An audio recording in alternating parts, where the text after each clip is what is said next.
There we go. Is the word I got. We're going to have our second exam in here, and we've just decided in a discussion for those who arrived in time that it's going to be on November 29th, which is the Thursday after the Thanksgiving break. I could have given it on the Tuesday, but apparently you need some recovery time from the Thanksgiving break. So we will have it on the Thursday. Clearly it will cover up through and including the chapter on sums and also part of the chapter on stochastic processes. And I will be announcing exactly the test material that it covers on this coming Tuesday. And like last time, we'll be giving you on Tuesday a set of homework which you will not be required to hand in, but for which you'll be responsible, as we did last time. Did that work okay, by the way? Okay. I thought it would. So is there also a final? Yes, there will be a final. Is that okay? What if it's not? Oh, it's fine. Okay. Yes, there will be a final. There will be a final. Yeah, so 4-credit course, 2 midterms and a final is very appropriate. Second midterm will be like the first in the sense you'll be allowed to have a sheet of notes on which you can write anything that you want to, but this time it's better. You're allowed 2 sheets. The idea is you bring the first one and then augment it with the second. And guess what you get in the final? 3 sheets on which you can write anything that you would like. Okay. So let's, if there's no questions on that, let's return to the material in the lecture. Any questions at all? Is midterm 2 cumulative? No, it will emphasize the material in the second half of the course, but I think you can see that the material on the subsequent portion is built on the first. So it's almost by necessity cumulative. But I won't be asking you questions per se on the first part of the material. So, EE505, that's it, that's us. Okay, random processes. These are some slides which I didn't have last time. And let me go over them quickly in a matter of review. These are some of the points which we brought up last time, but now we have slides for them. We have a stochastic process. We defined the random variable x of t as the random process x of t as a random variable as a function of time. In a discrete time, of course, we have x of n, where n is the discrete time index of the signal. It's a random variable with respect to time, so if we took this stochastic process and we evaluated at 50, we would get, this is x of t, we would get x at the value of 50. This is a random variable once we realize it. It's a random variable. Therefore, it has a probability density function. In fact, every point on here is a random variable. Here's an example of different realizations of a stochastic process. I actually used a random number generator to do this. The amplitude is uniform on the interval from 0 to 1, and the angular frequency, omega, capital Omega, is uniform on 0 to 2 pi. If one were to go to MATLAB, use these as random number generators, one would generate curves which look like this. So these are all realizations of the stochastic process, and correspond to an ensemble, as we talked about last time. The fact that we have a random variable at every point excuse me, means that we can talk about the cumulative distribution function at every point, and so every point, x of t, has a density function or distribution function, f of x of t, as a function of x, and many times we put, as we mentioned last time, a semicolon t in order to explicitly designate that this distribution function is also a function of time. You change the point where you take the observation, you change the value of time. As in the random variable case, if we take the derivative of the distribution function, we obtain the density function, the probability density function. First order distributions, if we only do one point at a time, we get these results. Again, the distribution function and the density function corresponding to only this point at time. We can also talk about 2 points at a time. If we were, for example, to have a stochastic process and we were to choose 2 random variables, we would be able to have the second order probability density function. These get long really quick, as you can see. F of x of t, x of tau, x1, x2, t tau. Hi. You were good. We didn't notice you at all. Okay. Is the probability that x of t is greater than or equal to x1? I'm sorry, this should be less than or equal to. Less than or equal to. And of course, we have the two-dimensional density function, which is the derivative.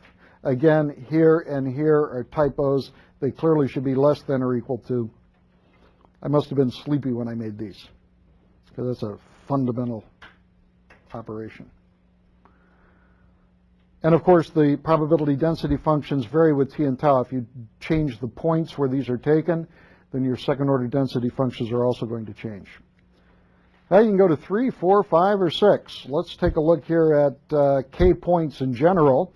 If we have k points in general, we can actually vectorize the cumulative distribution function and say fx as a function of a vector t. Now this vector t corresponds to t1, t2, t3, t4, and t5. And notice the t's don't even have to be in order. The t's don't have to be in order. So with the understanding that this t vector corresponds to specific choices of where we choose, we have a distribution function in n dimensions, which is a probability that the random variable is less than or equal to x. And by the vector inequality, we mean a component at a time. We have two vectors that we're comparing, and so this first element must be less than or equal to this one. This must be less than or equal to this one. This must be less than or equal to this one. This is what we mean by the vector inequality. And so this then becomes an equivalent of saying the probability is written out here. This is equal to this written out one component at a time. Clearly, with the vector notation, we have much more compact representation. Now, again, if we change any of these points, we change the vector t, and we change the density function, right, or the distribution function. So, my goodness, how many different ways on a continuous function can you choose 5 points? Clearly a lot. There's lots of ways just to choose 1 point, but to choose 5 points, it becomes very, very complicated. In order to totally characterize a probability density function, we need to know, by the way, this is a lot to know, and we never hardly know this, okay, except for some special cases. In order to totally characterize it, in general, we need to know this distribution function, or equivalently the density function, for all values of k. In other words, for 1 point, 2 points, 3 points, 4 points, 5 points, etc. And we need to know it for all locations of those k points.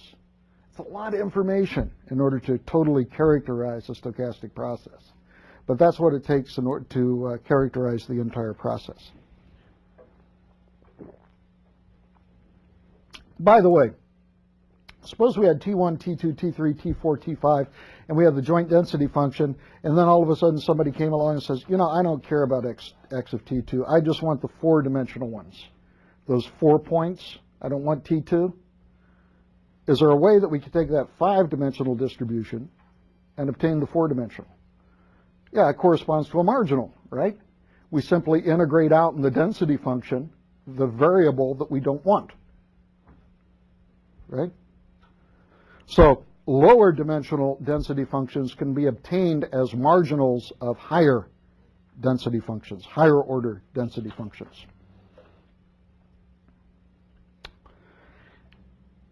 If we differentiate this as we do here, looks ugly, doesn't it? We get the corresponding density function in n dimensions. Again, the density function changes if the values of the vector t change corresponding to the sample locations, and it also changes clearly as k changes.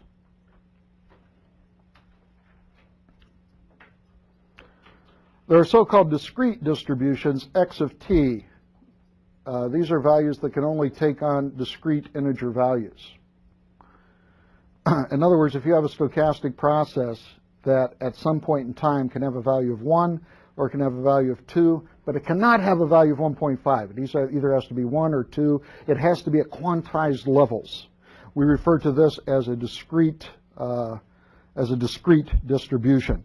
In such case, one has a probability mass function instead of the density function, because for discrete random variables we characterize the density function through the probability mass function.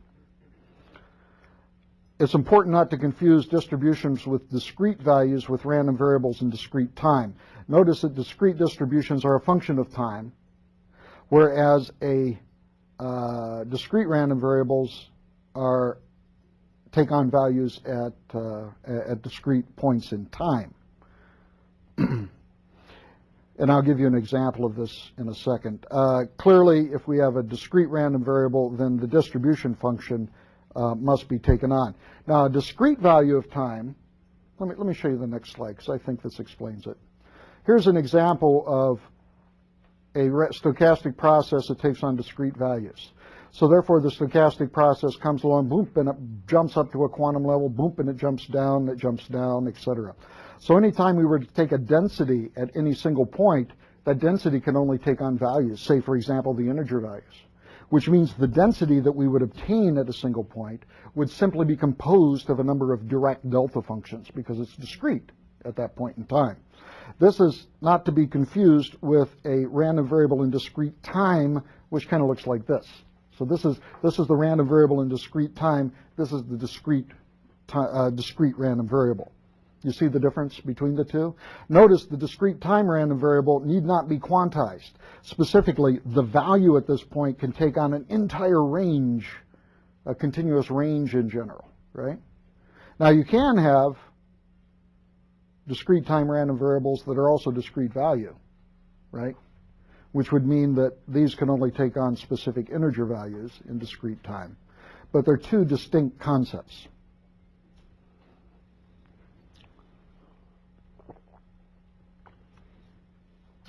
Okay, let's take a look at some different types of random processes. One is referred to as an independent increment random variable, and x of t is said to have independent increments if we order the time variables, t1 through t sub k, then the random variables on intervals are independent of each other. Huh, that's interesting.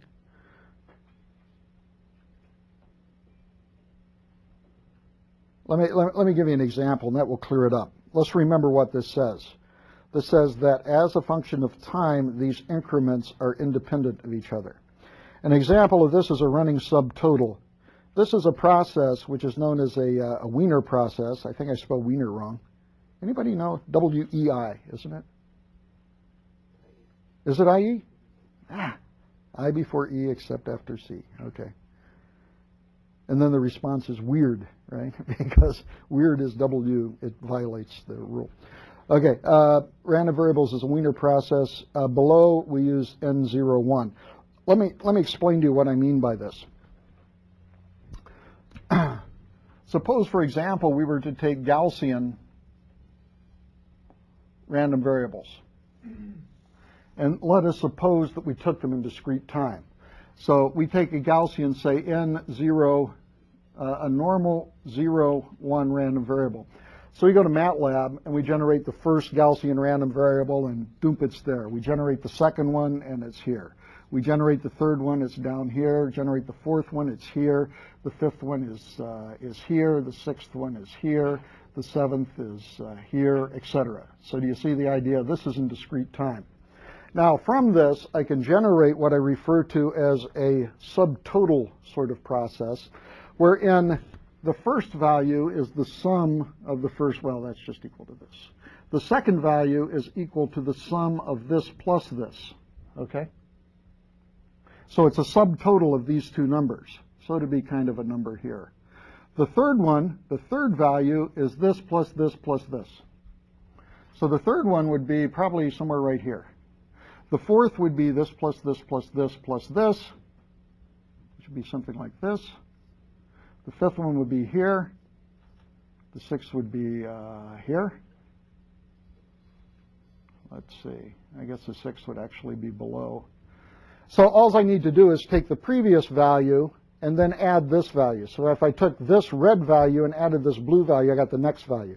If I take this value and I add this blue value, I get the red value, etc. So I think you can see that the red is a running subtotal of the initial process. Does that make sense? Okay, that being the case then, this is a independent increments process. Let's suppose that the original signal is x of n, and that the sum process is y of n, which is equal to the summation of, say, k is equal to 0 to n of x of k. In other words, we are adding a subtotal as we go along. Now, what does a independent increment process correspond to? An independent increment process says the following, that if we divide this thing up into intervals, say the intervals here, that this number minus this number, so this would be x sub 2 minus x sub, y sub 2. Y sub 2 minus y sub 0 is the increment which occurs in this interval. In this interval, it's y sub 3 minus y sub 2. In this interval, it's simply y sub 4. But I'm dividing the process into individual intervals of arbitrary, non-overlapping length, but exhaustive.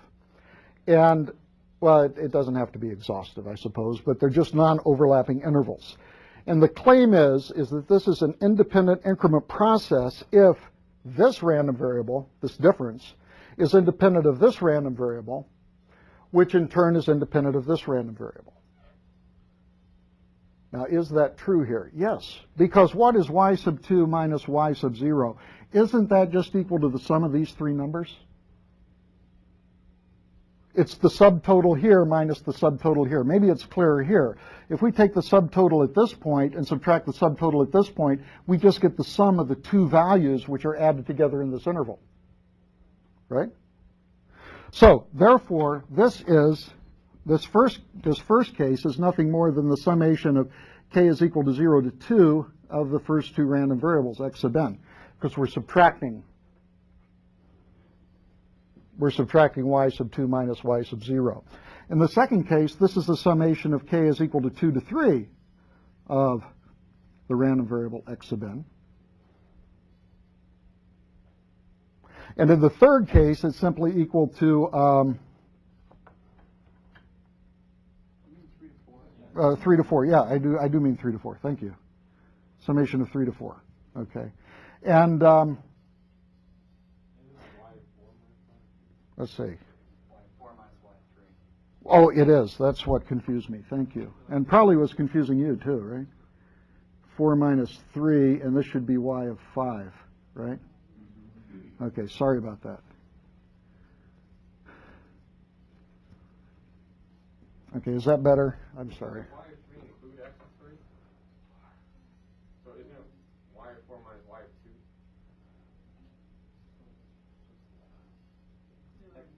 2? Oh, I see what you're saying. Yes. Yes. You could have that overlap. Okay. But they don't need to overlap. That's a good point. So, for example, we could have an overlap at this point. Sure, they are independent because each of these random variables is independent. Oh, you're right. They wouldn't be independent. See how easy I am? Okay. The point is, here's the point. Yes, they cannot overlap. Here's the point. This is the summation of this plus this plus this. Since each of these x's are independent of each other, clearly this sum must be independent of here, which is the summation of two other random variables, which are independent of these three random variables, right? So if these two random variables are independent of these three random variables, which they are in an IID process, then clearly the summation of these random variables must be independent from the summation of these random variables. Yes? Isn't x of 0 included both in y of 2 and y of 0, and therefore don't they cancel out when you subtract them? So shouldn't it be y of 2 minus y of negative 1 to get that summation? Right here? Yeah. Or sum of 1 to 2? Oh, am I doing it wrong? Because y of 0 includes x of 0, and so does y of 2. So when you subtract y of 0 from y of 2, the x of 0 should cancel. So you're sum saying this from is 1 to y 2. of minus 1. Either that or you can sum from 1 to 2, one or the other. But yeah, that would be negative 1. Okay, let's do it the easy way. You're right, I was mistaken. This should be from 1 to 2. This should be from what? From full. Oh, that should just be equal to x4. It's pretty stupid, right? But that's what it is. Okay, thank you for pointing that out. Okay. Okay. So anyway, the point is that, again, this summation is independent of this summation, and it's true as long as the intervals are disjoint and don't include a common random variable to them. So that's the way that we get IID random variables. Now what we're going to do is as follows. We're going to shrink this down. We're going to assume that this is time. We're going to shrink the interval, and we're also going to shrink the Gaussian step in such a manner that this becomes a continuous time signal. You can actually think of this as a Gaussian, a continuous time Gaussian random variable where we take the points very, very close together. If we do that and we look at this summation sort of process, we get the process which is shown on your screen here, which is that of it's referred to as a Wiener process or a random walk. And roughly what this says is everybody starts out at 0, and then in accordance to a certain probability takes a step to the right or a step to the left according to a random variable, a random coin flip. So there's a step to the right or a step to the left. And then for the second increment in time, you do the same thing. You take a step to the left or step to the right. And so if we look at the accumulation of all these steps to the left and the steps to the right, we see that we can get very, very different results. These are different realizations of the same Gaussian process, and you can see that they can deviate significantly in where you end up. And if you think of that, if you start at a point and take a step to the left or a step to the right, and you do that 300 times, there's going to be a big variation where you end up at if you do it randomly. You can also see that the variance of this process becomes larger and larger. The variance, which is the uncertainty of the process, becomes larger and larger as we increase n. For example, here, at this point, say about 25, you can see that all the random variables are within a very small interval of each other, right? Yet out here, at 250, there is a great variation in where we end up at. So you would expect the variance of the random variable out here to be greater than the variance of the random variable here.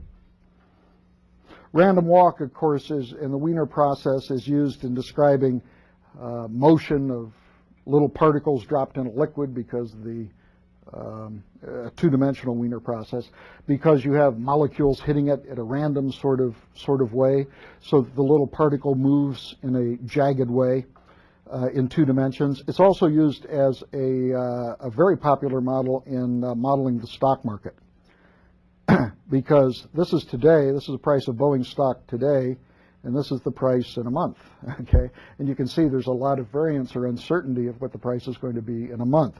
Yet if there's no terrorist attacks or anything, the chances are is that tomorrow the price of Boeing stock will be pretty close to what it was today, according to a random increment to the left or to the right, okay? So this also is a independent increment process because of the same reason that we talked about on the board. So therefore, the random variable corresponding to the difference between the stochastic process here and here is totally independent of the difference between here and here, because it's an independent increment process, because it is this cumulative sum. So if we take intervals, that corresponds to subsums, subtotals. And those subtotals on different intervals are clearly independent of each other because the random variables on those intervals are independent of each other. Okay? Another type of popular process is referred to as a Markov process, studied extensively in telecommunications and speech processing. We have a process, and it's referred to as a Markov process, named after the, we've already seen a picture of Markov. Didn't he have an inequality earlier? Maybe not. Got to get a picture of the guy. Okay, he was Russian.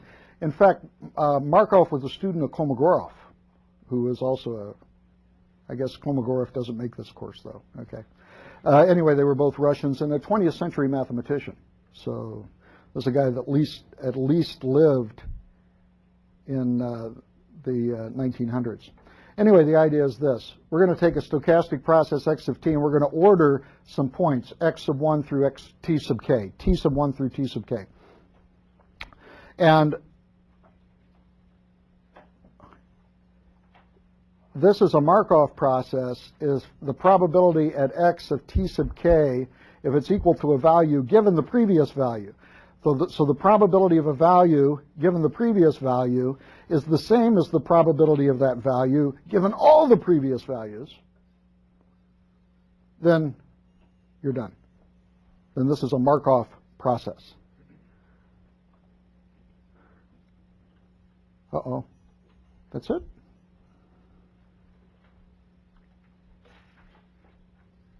Okay. Playing with the cameraman. Let me give you an example of a Markov process. An incremental process is a Markov process. Why is that? Because the probability of this point, let me do this in red.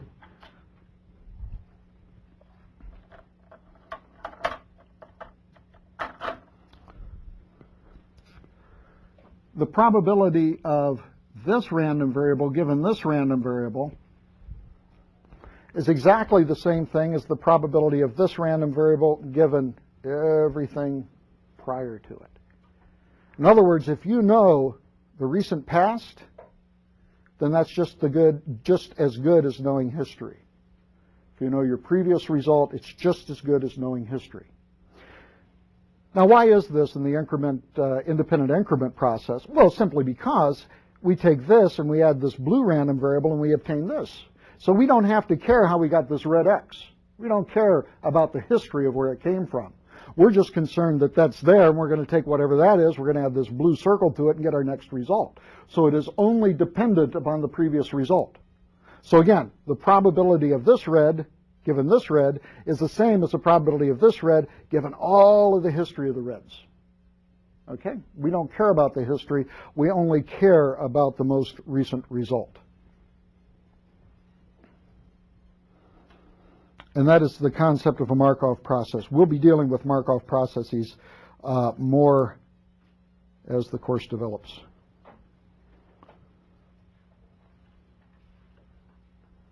Okay, I'm opening up another PowerPoint presentation.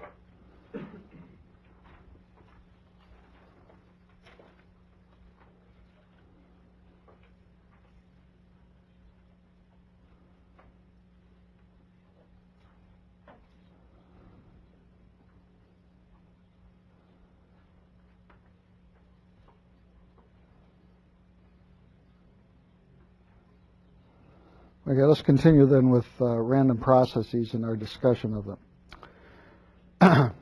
In many important cases, the first and second order statistics suffice as a random process characterization. As we have seen, in order to totally characterize a random process, we need to know all of those density functions for all of those different orders, and that becomes kind of unwieldy. We will show as engineers that in many cases of interest to us as engineers, that just knowing the first and second order statistics suffice for characterization of the stochastic process. We just have to look at the first and second order statistics. The first order statistic means we only need to look at a single point at a time. The second order, and for the first order statistic, we have some different things. We have the mean, the expected value of that random variable. We also have the variance of the random variable. Equivalently, the second moment, the variance is clearly equal to the expected value of the process minus the mean. So these are both first order characterizations of the stochastic process because they only address the stochastic process at one value of time. One value of time, first order.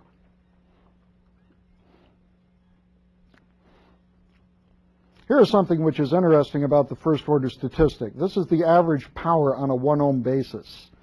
And here's the question that we're going to address. Suppose that we had a stochastic process which was going through a 1 ohm resistor, and suppose that stochastic process was a current.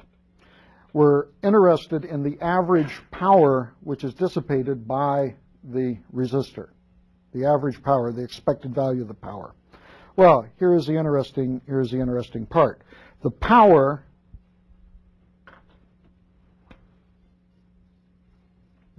dissipated by the resistor on a 1 ohm basis would be equal to x squared, right? The square of the current. Therefore, if we are interested in the average power, or the expected value of power, then the expected value of the power is equal to the second moment of the stochastic process. So the expected value of power, which is dissipated by the resistor, is given by the second moment of the stochastic process.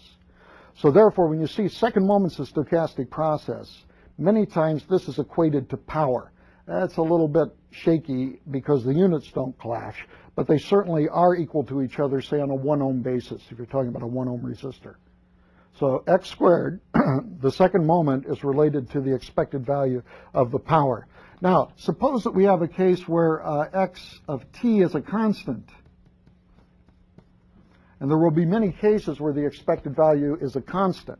We can kind of see where the expected value will be a constant. A stochastic process like this, the expected value might be a constant.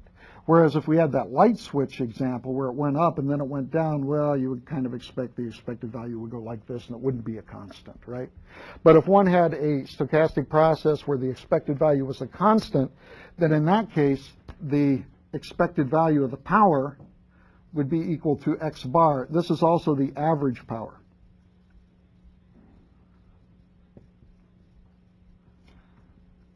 The instantaneous power would clearly vary according to whatever x of t was. But the average power, if you were to average it out over an interval, would be equal to this thing squared. Forgot my square. Why is there a square for the average power? Oh, no, there shouldn't be a square. I'm sorry. See, I'm easy. On the left side. Oh, this should not be here. I told you I'm easy. You're right. I'm sorry. I don't know where my head is. Okay. Now are we okay? Okay, thank you. Keep me straight. Keep me straight. I'm drinking homemade coffee today. I'm trying to save money. And they have these Folger coffee bags. Have anybody ever used those? Oh, they're good. But you have to put it in boiling water and let it seep. If you just use like tap water, something's terrible. So I use tap water. So that's the reason it's kind of weak, so it hasn't done its job. So I'm going to blame it on the coffee. Okay. Never take responsibility when you can hedge it on something else. Okay, so again, the point that I want to make here is that the average power is equal to the second moment of the stochastic process when you're dealing with things on a 1 ohm basis. And that's going to be important, especially later on when we visit concepts such as the power spectral density. So the second moment you can see is very important in terms of power. And again, this is a first order statistic, or a first order characterization, because it only looks at the random variable at a single point in time. That's what we mean by first order characterization. A second order characterization looks at the stochastic processes at 2 different points in time. Now those 2 different points can vary, but we're only looking at 2 points in time. For the second order characterization, there are 2 things that we would like to characterize. We do have a 2-dimensional probability density function which characterizes these 2 points, correct? But we're going to find out that in some cases this is too much information, and that really the only thing we need to know is kind of the expected value, an expected value of the product. Can we zoom out a little bit here to get this bracket? Ah, perfect, okay. So the autocorrelation is equal to the expected value of x of t times x of tau. Clearly, the autocorrelation function is a function of your choice of t and tau. So if I choose a different value of t, if I choose a different value of tau, I'm going to get a different value for the autocorrelation. In a similar fashion, we can talk about the autocovariance. You'll notice the autocorrelation is like a second-order statistic because it deals with the product of 2 random variables, and in that sense has the flavor of a variance, if you will. And we can make this into an autocovariance by taking the autocorrelation and subtracting off the product of the means at the 2 different points. This is a process which is known as the autocovariance. So this is kind of the second moment, and this is kind of like the second moment with the means canceled out. If you go to the second moment and subtract out the means, you obtain the variance, right? But in this case, we're doing cross between two different points.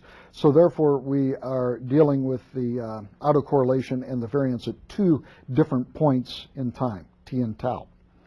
But what's interesting is that the autocorrelation, if we look at the autocorrelation where both of the quantities are the same, that we have t and t, in general it's a function of t and tau, but if it's t and t, then this turns out to be the second moment of the stochastic process. Let's go back to the original definition here. Here's the original definition of the autocorrelation. Notice if we set tau is equal to t, we just have the expected value of x squared, right? Which is the first order characterization, the second moment. So if we evaluate this again at tau is equal to t, we simply get the second moment of the stochastic process. So that's what we're showing here. In a similar fashion, if we look at the autocovariance of the stochastic process at the same values, we get the variance of the underlying stochastic process. So you can see that the autocorrelation, at least in some sense, can be looked at as a generalization of the second moment to 2 points, and the autocovariance is the generalization of the idea of the variance to 2 points, except it's meaning there's two.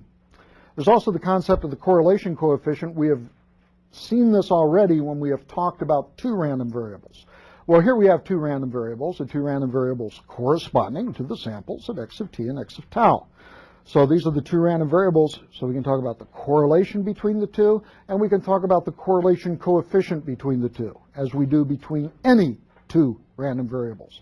And here is the correlation coefficient.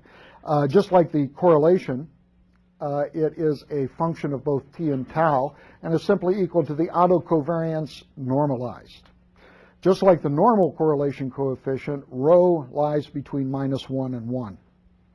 So the magnitude of rho is always less than or equal to 1, corresponding to, if it's 1, it's very correlated.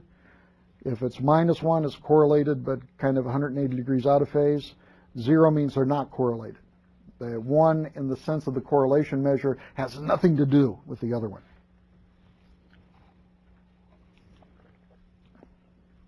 Let's take a look at an example. Suppose we had x of t, which was equal to a times cosine of omega t. This is the stochastic process which I actually showed you before with all of the wiggly sinusoids. We're going to have two random variables in here. The first one is a, the amplitude of the stochastic process. The second one is omega, which is the frequency, and we're going to assume for no particularly good reason that this is uniform on the interval between 0 to 2 pi. What we would like to do is look at this process and characterize it by its first and second order characterizations. We're going to assume that the amplitude and the frequency are independent random variables, that they are independent from each other. So here is the density function for the frequency of the random variable, and here is the density function for the amplitude, which we assume is a Gaussian random variable. So let's first of all look at the mean of x of t. The mean of x of t is equal to the expected value of x of t, which is nothing more than the expected value of a times cosine omega t, right? Now you'll notice that we have two independent random variables. We proposed a lemma at one time saying that if we had independent random variables, that the expectation was equal to the product of the expectations. We could break up the expectations if they were independent. Do you recall that? We can do that, or we can do it this way, which I've done it, which is to take the actual random, the quantity we are finding the expected value of, multiplying it by the corresponding density. Since they're independent, it corresponds to simply a property, and then performing an integration over the entire omega a plane. That gives us the expected value. Well, what's interesting is that we can lump these together, we can nest these integrals, and let's first of all nest the a integral. And if we nest the a integral, we get that this integral is equivalent to the expected value of a zero mean random variable, which itself is 0. So this stochastic process has a mean which is 0. Maybe a better way to do this is to recognize that this mx of t, which is equal to the expected value of x of t, is equal to the expected value of a times the cosine of omega t. Since a and omega are independent of each other, this is the expected value of a times the expected value of cosine omega t. You remember this lemma where we could break them up into the product of the expected values? Well, we know that a is distributed as normal with a mean of 0 and a standard deviation of 1. So therefore, the expected value of a is equal to 0. That's all we need to know. That's all we need to know. We don't even have to evaluate this component. So what I've done in the integrals on the slide is essentially work this out in longhand. This is kind of a shorter hand notation of doing exactly the same thing. So this is a zero mean stochastic process. And it kind of makes sense. Let me tell you why it makes sense. Because A can either be positive or negative. In fact, it's positive or negative in an equal probable sort of way. Do you agree with that? And so therefore, any time that you have a stochastic process realization like this, where there's a value of A like this, well, there'll be another one equally probable, which is of the same frequency, which has a minus A, doesn't it? And they kind of cancel each other out. So this is not rigorous in any sense of demonstrating that it's the mean is 0, but it's a thought process which is kind of a sanity check on our result. Let's look at the autocorrelation of this same exact function. Oh, it looks ugly, but it isn't. Okay, here is the autocorrelation. It's simply, it's like anything. You take it a bite at a time, and then it isn't that bad. This is the autocorrelation, the expected value of x of t times x of tau. That's what it's equal to. So it's equal to, what does this mean? This means we write down the expression for x using t, then we write down the expression for x using tau. That's what this means. So it means we have this. I've written down the expression using t, and I've written down the expression using tau. I can lump things together. In other words, the a and the a become the expected value of a squared, and the other ones are the cosine of omega t times omega tau, cosine of omega tau. And because these are independent, I can break up the expectation values, right? So I've broken up the expectation values, so it remains now to compute these values. Well, what is the mean of A? 0. What's its standard deviation? Well, sigma. But sigma is equal to 1. But anyway, the expected value of A squared, since we have a zero mean process, is nothing more than sigma squared. It's the second value that we have, the expected value of 1/2 times these cosine terms. Now, what I've done is I've simply used a trig identity to write the cosine of this product is equal to the sum of two cosines. Here's the sum frequency and the beat frequency of the addition of the two sinusoids. And now I need to evaluate this. I need to evaluate this by performing the expectation. What does that mean? It means I integrate this over a uniform density function from 0 to 2 pi. I integrate omega over the interval from 0 to 2 pi, and then I divide by the 2 pi also. If I go through that exercise, I come out with this following result for the autocorrelation. It's kind of, if you remember from signal processing, the difference between two sinc functions, sine x over x functions.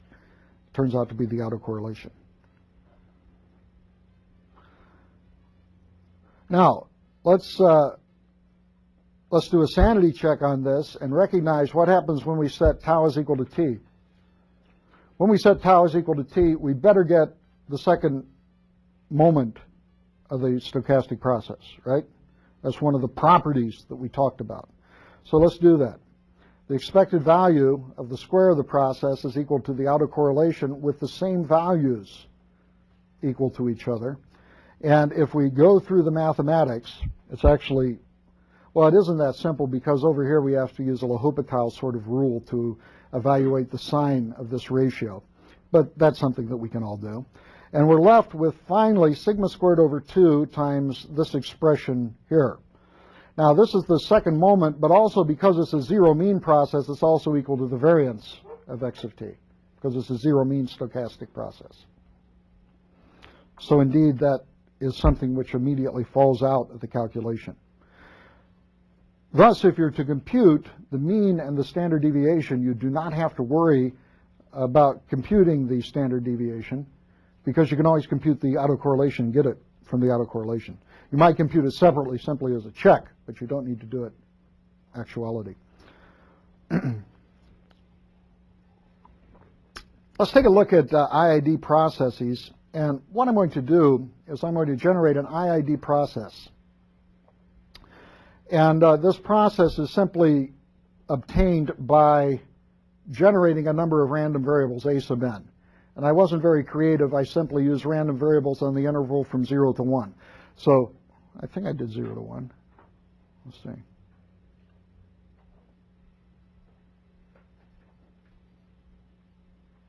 Yeah, I did. Oh, okay. For this example, I did 0 to 1. But in general, suppose they're anything. They could be Gaussian random variables. They could be exponential. They could be normal random variables. It doesn't matter. I'm just going to compute a number of IID random variables, and that's what I did here in MATLAB, and put a little plot function on it, and you can see the stochastic process which is going across here. This is actually discrete time. Now let's look at the autocorrelation.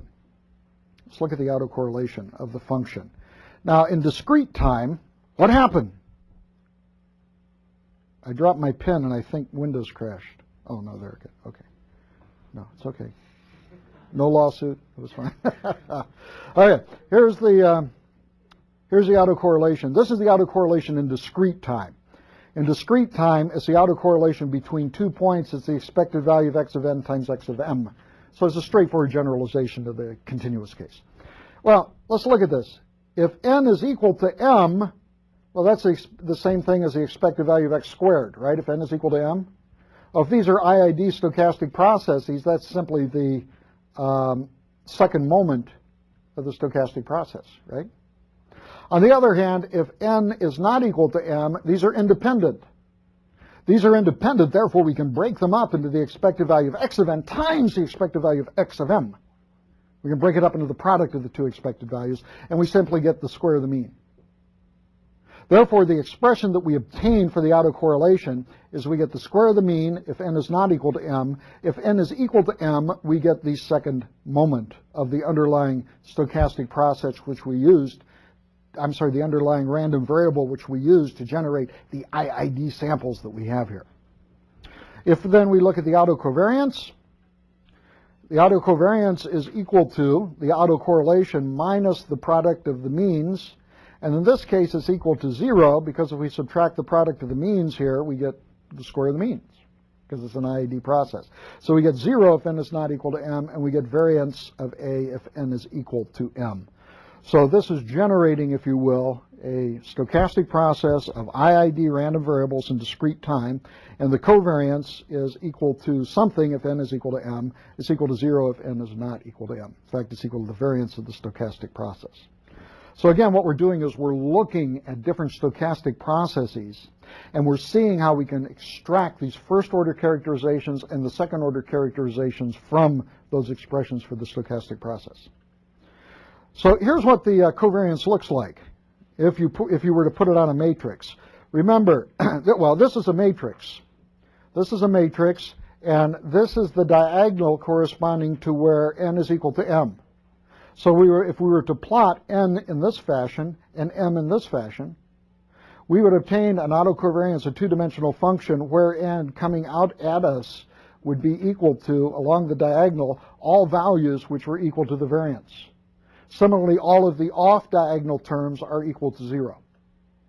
So this is just a graphical representation of the result that we obtained before, where the autocovariance is equal to the variance of x times a Kronecker delta. When n is equal to m, this is equal to 1, otherwise it's equal to 0, so it corresponds to a ridge along this 45-degree line. We talked a little bit about ensemble averages last time. Let's talk about them a little bit more. Here is an ensemble average,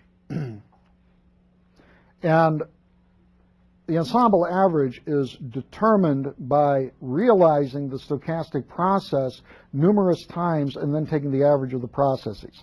I drew these on the board, but I have I have a big example here. Could we get this in? I know it's a little bit rough. But here are different realizations of a stochastic process of a random variable which is uniform on the interval from 0 to 1. So clearly, all I did in MATLAB was call the random vector, and I plotted out a bunch of these random vectors. Now, we know a couple of things. We know that the expected value of these random vectors is what? A half. Right? Because that is the mean value of a uniform random variable. So what I'm going to do is I'm going to do an ensemble average x of t by averaging together 9 of these stochastic processes. If I average together 9 of those stochastic processes, I obtain this result. Now, what happens is that this result, can we move over this way just a little bit? You can't see it here, but this is 0.5. So this result, which is an average of 9, gives us a value which is closer to 1/2 than these values, but not equal to the 1/2. If I were to do 100 of them, 2 lines of MATLAB code, I would obtain something like this, and we've almost converged. We are assured of convergence because of what? The law of large numbers, aren't we? Because the average approaches the mean. So again, this is for 100, and so you can see this ensemble average approaches something which is very, very close to 1/2. If I was to increase this more, this would be a line which would even be closer to it. So you can see here, through the process of an ensemble average, we can determine the mean of the stochastic process. The mean of the stochastic process in this sense is just 1/2 for all values of time. We can determine the mean of the stochastic process by performing an average of the ensemble. In a similar fashion, we can estimate the second moment by taking an average of the square. We talked about this last time. Now, it turns out for this random variable uniform on the interval from 0 to 1, the variance is equal to a 1/12. And this is the result that we get if we subtract off the mean. So we get the variance by taking the second moment and subtracting off the time average for the estimating the mean, and we get something which is very close to a 1/12 here. So we do indeed get the variance of the stochastic process, which is uniformly equal to a 1/12, which is exactly the sort of result that we would expect to get. Again, if we took more values, this line would even be flatter. We can do the histograms. We talked about this last time. If we wanted the probability density function for the values, say, at this value of time, we could run a line down here of all of our ensembles. We could take the sample at each one of the points. We could generate a histogram of that and generate the density function corresponding to this. This is just something I made up. It's not a true histogram. But we would expect that the histogram would approach something which would be flat on the interval from 0 to 1 if we generated enough stochastic processes. Now, here's something interesting. This is the ensemble average. What I want to do now is use that ensemble to estimate, and this is something we haven't talked about, estimate the autocorrelation. And we'll do this and take our break. I want to use that ensemble to estimate the autocorrelation. Now, what do I need to do?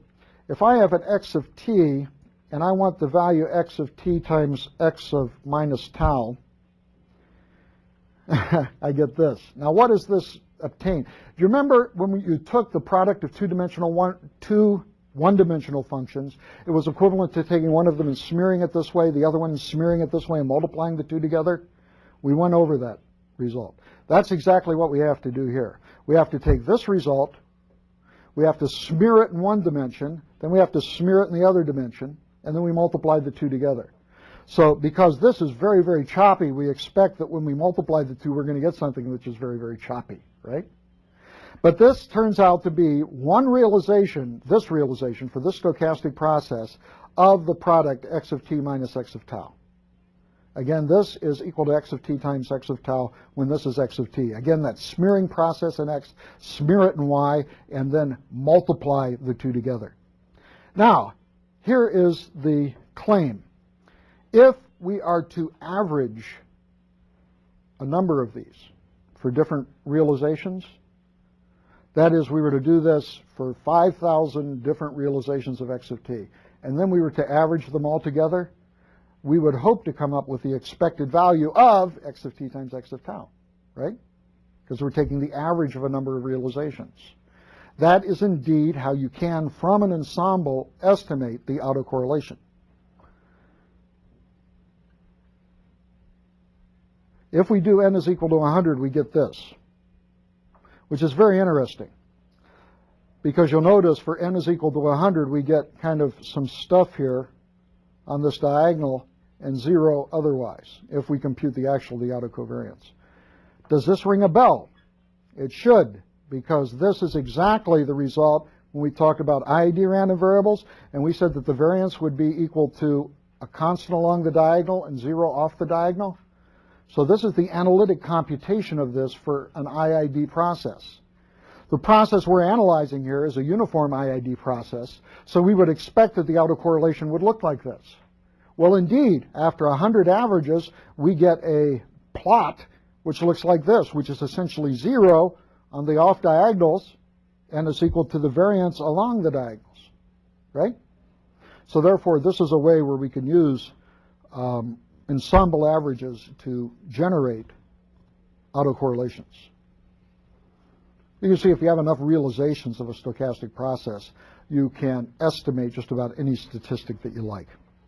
Any questions on that? Okay, hearing none, let's meet back here when the big hand is on the 7, and we'll continue with the next set of slides. See, the best type of mumble talk is when you say something and there's a hesitancy. In other words, people really have to think about what you said before they realize you're mumbling. So, it's good. Okay, continuing on our trek of stochastic processes. I'm going to choose a magenta pen color for the overhead. Okay, we're continuing with random processes, and we're looking at example stochastic processes. So let's do this. We have talked about Gaussian processes. No, we haven't talked about Gaussian processes. We've talked about Gaussian random variables. And we've talked about the case when you have a whole bunch, say n is a big number, random variables which are all Gaussian. Now these Gaussian random variables can be related to each other in some fashion by variances and covariances.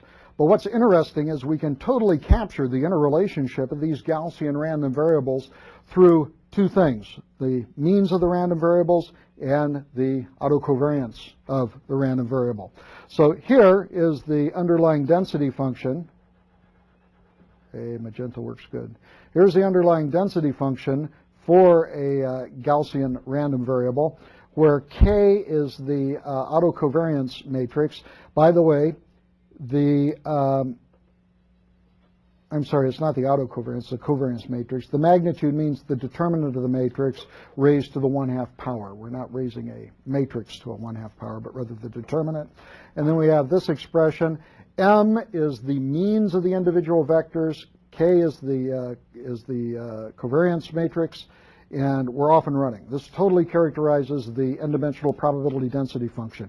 In n dimensions, this is kind of different layers. You can think of this as a cloud, an elliptical cloud, which is centered at the coordinate m, and whose orientation and rotation, etc., is determined by the covariance matrix K. And it's a very, very useful stochastic process, because what's interesting is that if you do have Gaussian random processes, that this covariance matrix totally determines the interrelationship between the results. We will return to the process later on when we talk about Gaussian random processes. Whoa, does that look cool? Okay, I'm going to talk about something called the flip theorem, which we will also be using later. We're establishing some tools and some reminders of some things that we're going to do later. Let A take on a value of +1 or -1. So in other words, A is a coin flip, and if it's heads, it's a +1. If it's tails, it's a -1, and it's with equal probability. Let x of t have a mean m of t and autocorrelation r of x. So in other words, we're going to let x of t be a stochastic process with a certain mean and a certain autocorrelation associated with it. Here's the flip theorem. Let y of t be equal to a times x of t. Okay? So we take x of t, and with a 50-50 chance we keep x of t, but the other 50 chance we replace it by minus x of t. With me? Something interesting happens here. Then y of t has a zero mean, and it has an autocorrelation of Rx. They remain exactly the same. Let me show you.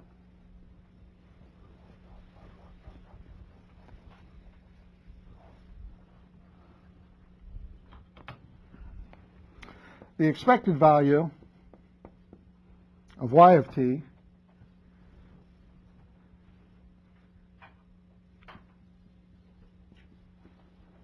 is equal to the expected value of a times x of t.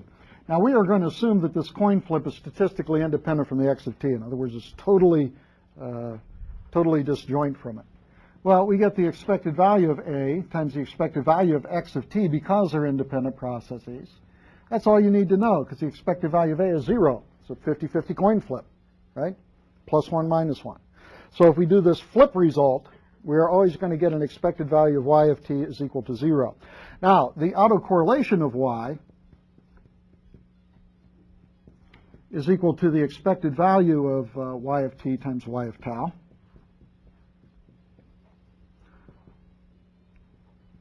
Which is the expected value of a times y of t, x of t, times a times x of tau. No, yeah, x of tau.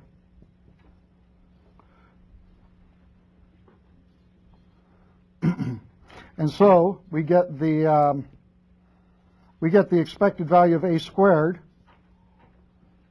times the expected value of x of t times x of tau, which is the r sub x of t and tau. But the interesting thing about a is that it is not a random variable. I'm sorry, a squared is not a random variable, because a squared is always 1, right? Nothing stochastic about this. This is equal to 1. Nothing stochastic about a squared. A squared is always equal to 1. So therefore we get a random variable which is Rx of t tau. So the autocorrelations themselves are equal to each other. So that's just something I call the flip theorem. It's a flip theorem because you have a stochastic process, and with a 50-50 chance you flip it along its time axis. Okay, let's take a look at multiple random variables. We have multiple random variables, and what do I mean by this? I mean x of t and y of t. This is the price of silver as a function of time. The price of gold is a function of time. One has something to do with the other one sometimes. And other times they don't. The price of silver, the average temperature in Ulan-Ude, Russia, have nothing to do with each other. They are independent stochastic processes. They're independent in the English sense of the word. Let's define what we mean by independent in terms of mathematical sense. Two processes which are stochastic are said to be independent if you take any k samples of x and any j samples of y. I don't know how that x got in there. That should be a y. And any j samples of y, and for all choices of k and j, in other words, for any number of samples here and any samples here, and also the sample locations, if this set of random variables is independent of this set of random variables, then the two stochastic processes are said to be independent of each other. Price of gold, the temperature in Ulan-Ude, Siberia. Anybody listen to the press conference today with President Bush and Putin? That was really cool. It was with high school kids instead of press reporters. Very nice. Bush offered Putin to join a Texas club that jogged when it was 110 degrees outside, and Putin didn't do it. And he said that, but when Bush came to Russia, he would have him come to Siberia and join the club that jogged when it was 30 degrees below zero. So it was a great time. If you get a chance to see it, I recommend it to you. Okay, multiple random variables. Let's talk about the cross correlation. The cross correlation is something like the autocorrelation, except now it's cross instead of auto. It's cross between the stochastic process X and the stochastic process Y, and is denoted by an R sub XY of T and tau. We also have a cross covariance. The cross covariance is equal to the cross correlation minus the product of the individual means as we would expect them. Then we have some different categories. We say that the random variables are orthogonal if the autocorrelation is equal to 0. We say that they are uncorrelated if the autocovariance is equal to 0. And we say this. Oh, okay. If we have two uncorrelated random variables, if we have two independent random variables, it's easy to show that they're uncorrelated, just like in the case that we talked about previously, but the converse is not true. So independence is if you're trying to say two random variables are such that one has nothing to do with the other one, if you say it strongly, you say they're independent. If you say it a little bit more weakly, they're uncorrelated. And independence is contained in being uncorrelated. Both are trying to say that one is not related to the other one. But independence is a stronger statement than uncorrelated. Let's take a look at multiple random processes. Suppose that we have an x of t equal to cosine omega t plus phi, and y of t is equal to sine of omega t plus phi. These are pretty well related. The only thing that's going to be stochastic here is the process, is the random variable theta. And we can actually look in the text. They do a nice job of that. So let's look at page 338 of the text.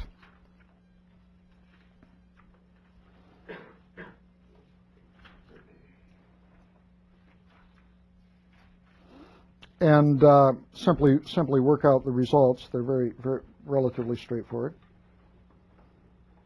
Could we zoom in on this, please? Thank you. More? Just right in there. Good. Okay, here is the cross correlation between the two random variables, and it's equal to the expected value of x of t times y of tau, except they don't use t and tau, they use t1 and t2. Same thing. T1 is my t, t2 is my tau. A trig identity is used in order to evaluate this.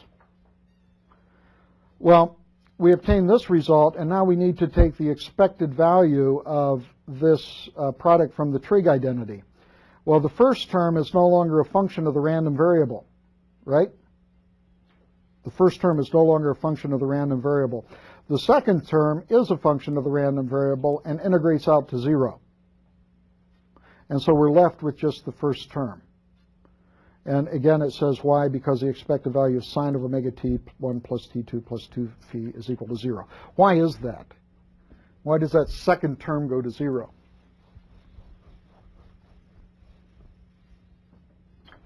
Because if you have, is it a cosine or a sine? It's a sine? Okay. The sine of anything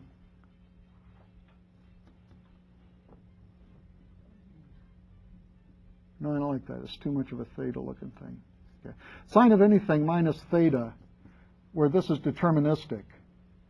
If theta is uniform on the interval from 0 to 2 pi,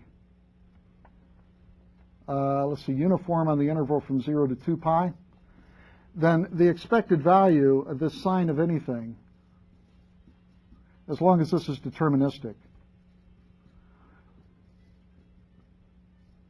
is equal to 0. This is always true. And the reason is very simple, because this expected value is equal to the integral from 0 to 2 pi of the sine of this anything minus theta d theta with a 1 over 2 pi in front of it. 1 over 2 pi to allow for the uniform stochastic process. So that's equal to this. And of course, what are we doing? We're integrating a sinusoid over a single period. This is just the phase of that sinusoid and dictates where we start the integration and stop the integration. But if I have a sinusoid and I start at any point and I integrate over a period to that point, my overall integral is going to be equal to 0, right? Doesn't matter where I start and stop, and that's what this value of theta just tells me. So therefore, this always integrates to 0. If you don't believe me, you can go ahead and do the integral. It's a very easy integral to do. Integral of sine is cosine. No, minus sine. No, minus cosine. Cosine minus cosine. Okay. But anyway, you get minus cosine, and that cosine at 2 pi is the same as the cosine at 0, and they cancel each other out and you get 0. So you can work out the math, but this is kind of an easier way to do that. So this is always true. It's also always true that if you have a 2 here, it's also the same thing, except now you're integrating over 2 periods instead of 1 period. So therefore, it's also 0 in that case. So that's the reason when we get back to the book here, that in the second term we have 1/2 cosine, and all this stuff, omega t1 plus t2 in the front, that's a distraction to fool you. Don't let it bother you. That's just something, this is just equal to a constant. And we're not used to thinking of these things as constant. We're used to paying attention to this and kind of carrying this along. This is usually our variable because we like to let t vary and used to think of things as functions of time. We're not doing that now. This is fixed. We're thinking of something as a function of theta. So when we perform the expectation here, we integrate this function from 0 to 2 pi, corresponding to the density function of theta, d theta, and it integrates to 0 no matter what this omega t1 plus t2 is. So this term goes away. The second term is equal to a constant. So the cross correlation between these two is equal to the 1 minus 1/2 sine omega t1 plus t2, or minus t2.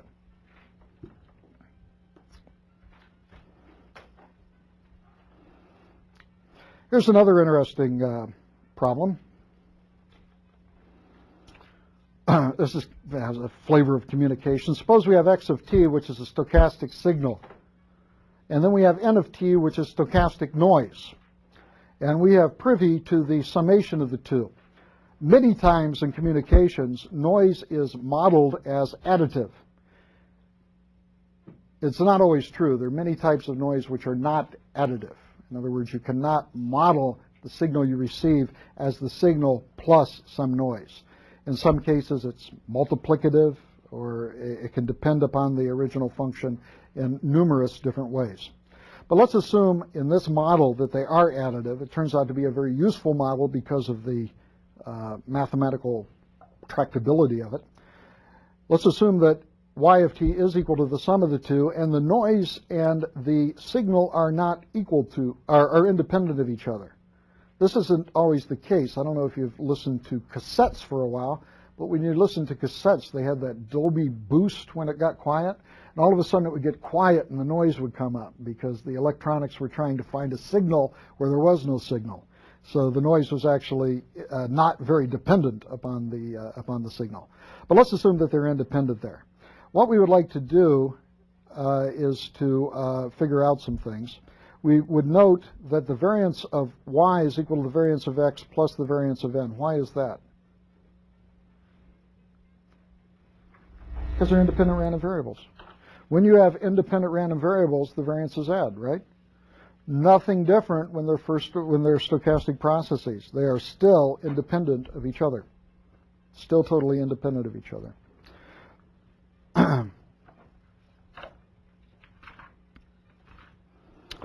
We can also look here at the book, and what we're interested in doing is we're interested in the cross correlation between the signal and the signal plus noise. The cross correlation between the signal and the signal plus noise. So we would like to get the expected value of x of t times y of tau. If we do this, can we zoom in just on this portion right here? Very good. This is the cross correlation, very, very easily stated. It's the expected value of x of t1 times y of t2. This again is t tau. And then y is simply equal to x plus the noise. If we separate these out and recognize that always the expectation of the sum is the sum of the expectations, we can break it out in this form. And we find out, interestingly, after a little bit of math, that the cross correlation between the signal and the signal plus noise is equal to the correlation of the original noise offset by the product of the mean of the signal times the mean of the noise. very interesting result. So here's another example of a cross correlation and the ability to compute a cross correlation. Many times when we talk about signals and noises, one of the nice things about separating the signal and the noise, we can talk about the signal level and the noise level. You've heard of the concept of the SNR, the signal to noise ratio. If we have an additive signal sort of component or model, then the signal to noise ratio is equal to the ratio of the variance of the signal to the variance of the noise. In other words, it's the standard deviation of the signal divided by the standard deviation of the noise. The important thing about the signal to noise ratio is that it's invariant under amplification. You can run this signal through a big amplifier, amplified 1,000 times, but still the ratio of the signal to the noise remains exactly the same. Because you amplify the signal, but you also amplify the noise, of course.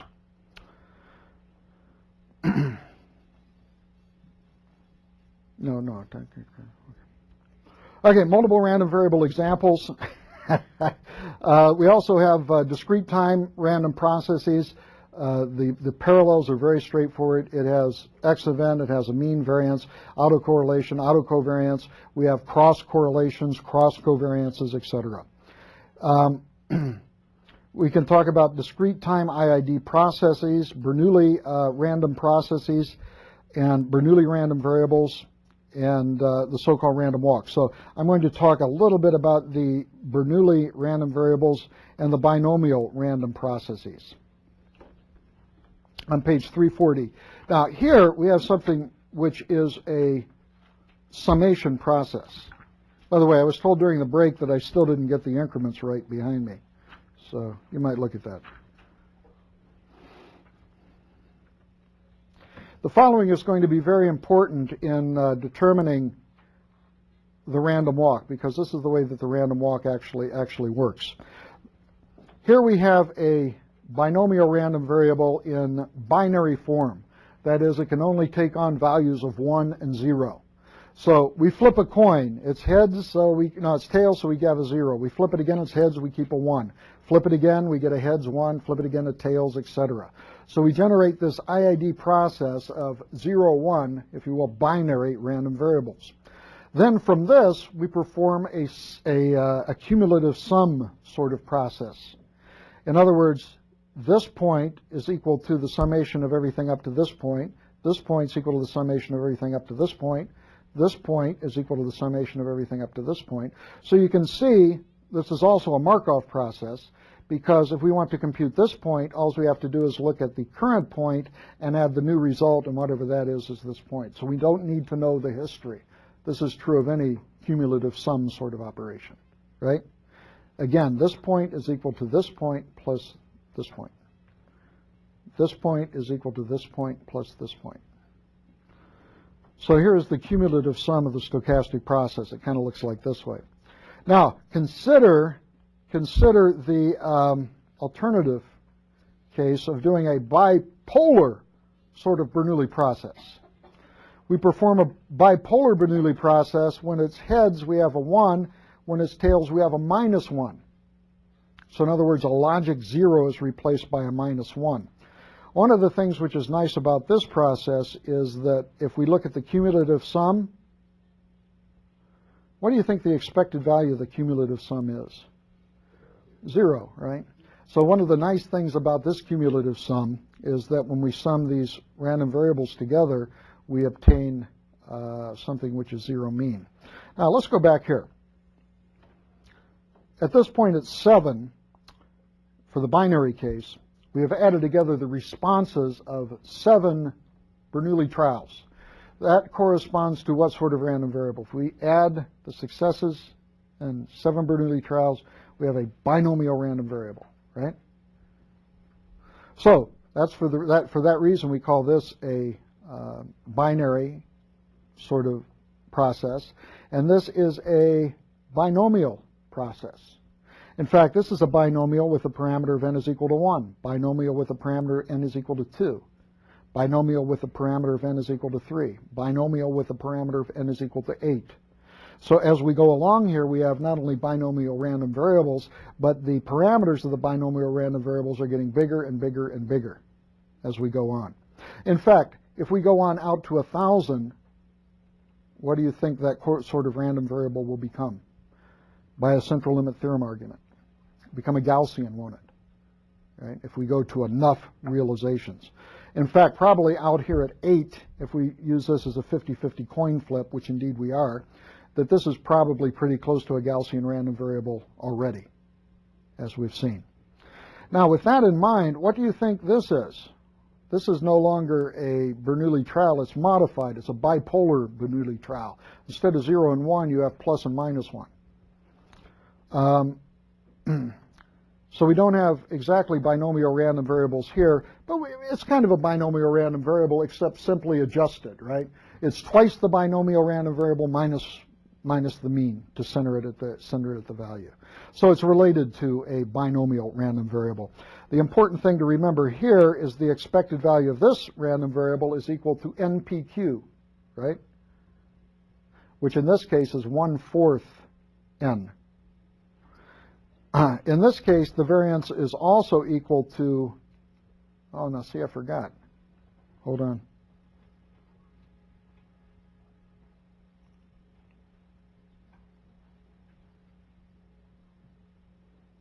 Hold your taters.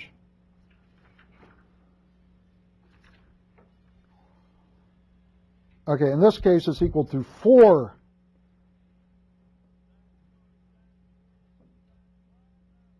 4n. No, it's equal to n. Anyway, it's proportional to n. The variance to the left is proportional to n. The variance here is still proportional to n. The proportionality factors are different. And the nice thing about this, again, if we use a 50-50 coin flip for this bipolar case, we do indeed obtain a zero mean stochastic process, which is kind of interesting. Okay? If we take this process and we compress the time, in other words, to have the steps infinitely close to each other, well, we have to watch out, though, too, because if we have the steps, then we're going to have an infinite number of steps in a small interval. We also have to push down the step size in such a manner that it makes it manageable. But the limit is we push it together and push down the top, we do obtain a Wiener process, which is turns out to be Gaussian because of the central limit theorem, right? Because if you push it together in the period of a second, you have 1 billion realizations. So by the central limit theorem, you're immediately at the central limit theorem. Let's take a look at the autocorrelation of the sum process. This is going to be a very interesting sort of process. We have the autocorrelation of the sum process. Here's the sum of n random variables, which are IID. So this sum process, for example, can be the summation of those Bernoulli trials, giving us a binomial, or the bipolar giving us the modified sort of binomial. And we would like to look at the autocorrelation of this sum process.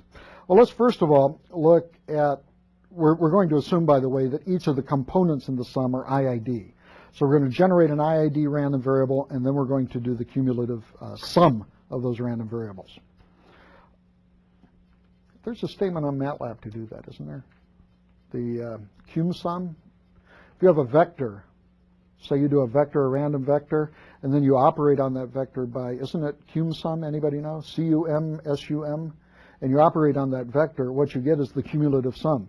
So that's exactly what we're talking about here, is generating a IID random vector and then applying the MATLAB cum sum to it to give us this, this cumulative sum sort of process.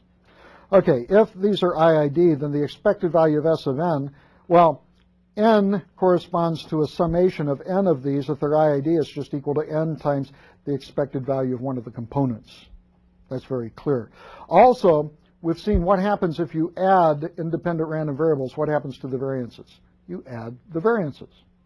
So if you add n independent random variables, you sum all n variances, and that gives you the composite variance.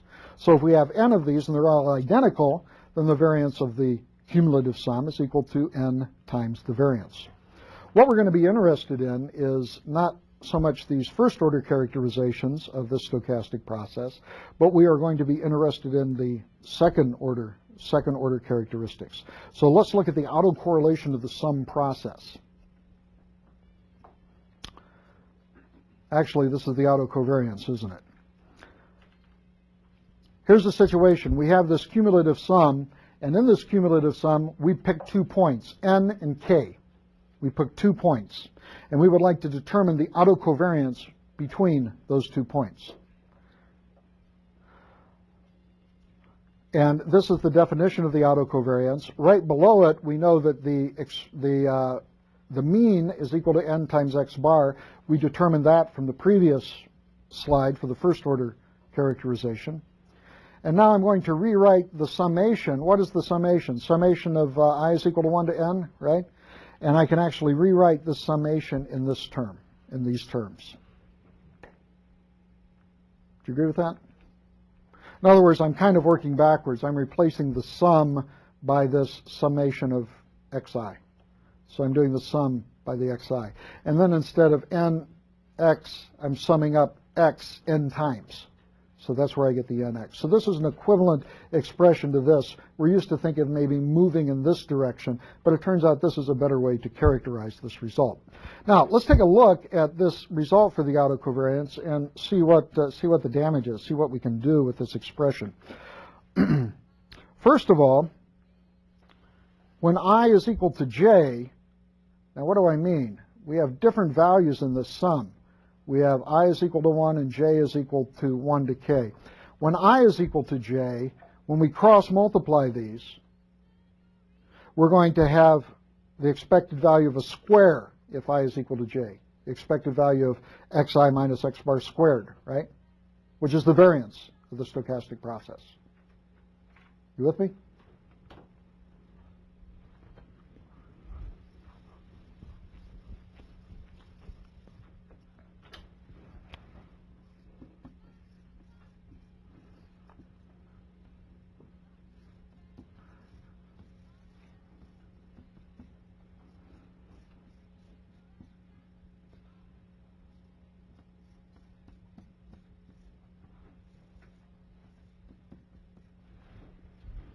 What's my second? Oh, n and k.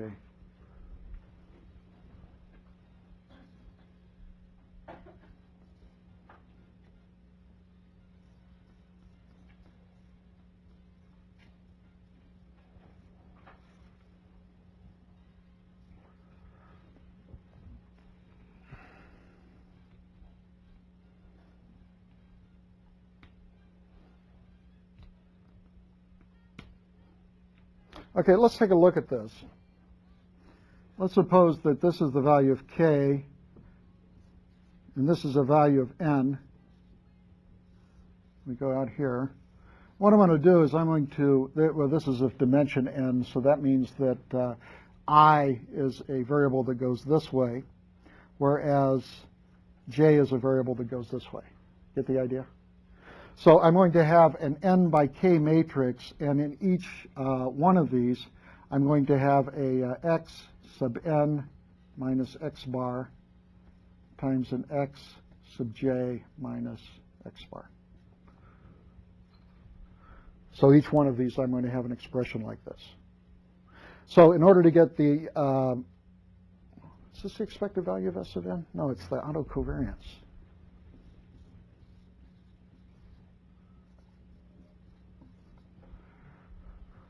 So I'm going to have this. Now, if this is off diagonal, in other words, for I is not equal to j, we have this expression. If it's on the diagonal, what do we have? We have an expression of the term x sub n minus x bar squared on the diagonal, because on the diagonal I, thank you. Because on the diagonal, I is equal to j, right? On the diagonal, we have this. Now, what I need to do in order to get this autocovariance is that I need to add all of these things together and take the expectation, and then I'll get the autocovariance. So what I've done is I've simply mapped out the sum for different values of I and j. Okay, now, here's the point. If I is equal to j, what are all of these values going to be equal to? The variance of x, right? For all of these, right? What about for here, if I take the expected value of this? Well, that means if they're off diagonal, I is not equal to j. So these are independent of each other. What's the expected value of a number minus its mean? 0. So expected value of this is 0, expected value of this is 0. We can separate them because they're independent. So we're going to get totally equal to 0 here. So what we get, if we look at all of the terms in this matrix for n and k, along the diagonal we're going to get the variance, variance, variance, variance, variance. And for every place else we get 0.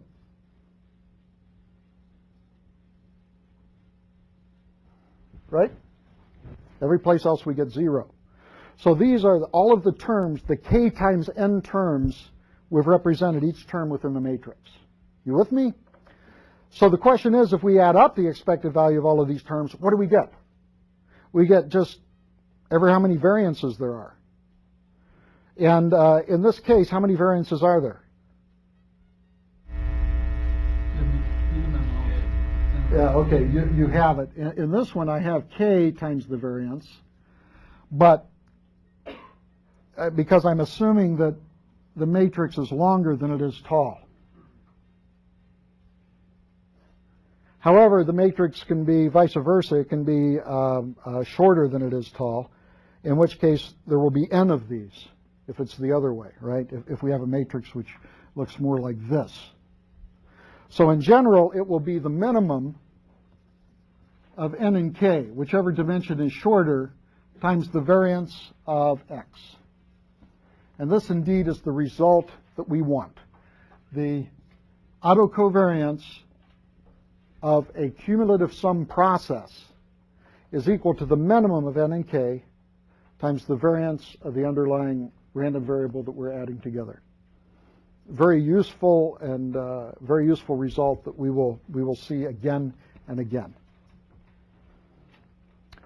Any questions on that? Okay, if none, then we will see you next Tuesday. Thank you for your attention.